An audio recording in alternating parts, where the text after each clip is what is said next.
Hi there. I'm critically acclaimed movie star and international sex icon Ryan Reynolds. Today, I'm here to tell you a story that would put all my movies to shame.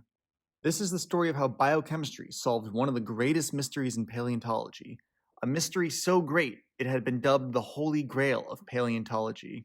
Were it to be solved, it could dramatically change the way we think about the course of evolution and history of life on our planet.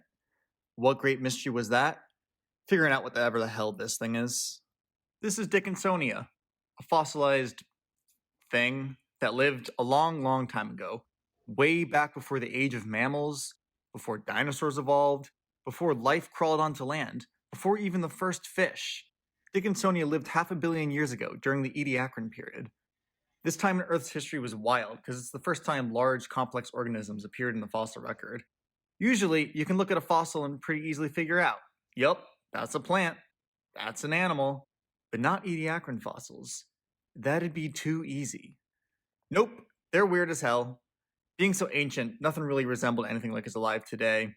At this time, the line between plant and animal were blurred, so identifying what a fossil is nearly impossible. Gathering any other information about these things is pretty tough too.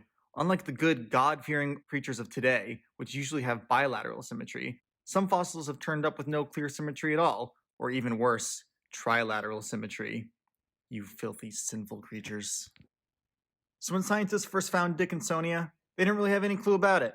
Some thought these wavy lines were tentacles, then they thought maybe they were just signs of the body contracting after it died, and then they couldn't decide what type of thing it was. A plant? An animal? A lichen? Some kind of weird, single-celled protist? Now, much like an unsuccessful athlete looking for that little extra kick, when the traditional methods failed, scientists turned to a new source: steroids.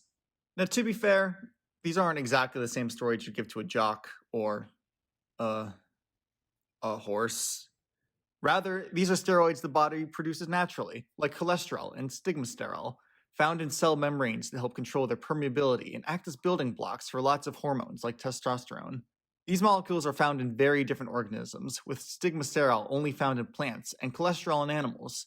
Now, although they look basically identical, stigmasterol has 2 extra carbons, so scientists can look for this very tiny difference in weight and figure out which is which. Now, I just want to stress what a long shot this was. Organic molecules like DNA, under the best of circumstances, can only survive for a few thousand years. However, researchers crossed their fingers and hoped these simpler compounds could survive. But still, they were up against 500 million years of wear and tear. How did they do this? Scientists took these beautiful, exquisitely preserved, priceless artifacts and smashed them up, ground the pieces into a fine powder, probably mixed it in with their morning coffee to try and taste the difference, and after that failed, fed the leftover dust into extremely precise gas chromatograph mass spectrometers. Amazingly, these did reveal the presence of steroids in the rock. The rock directly above and below Dickinsonia were roughly 75% stigmasteroids and 10% cholesteroids, meaning it probably came from green algae. However, within the body of Dickinsonia, the steroid content was 5% stigmasteroids and 93% cholesteroids. That makes us pretty confident that Dickinsonia was, drumroll please, an animal. Yes, now we know that Dickinsonia was one of the Earth's earliest animals, spending its days sucking on slime in the seas of the Ediacaran. So, who cares?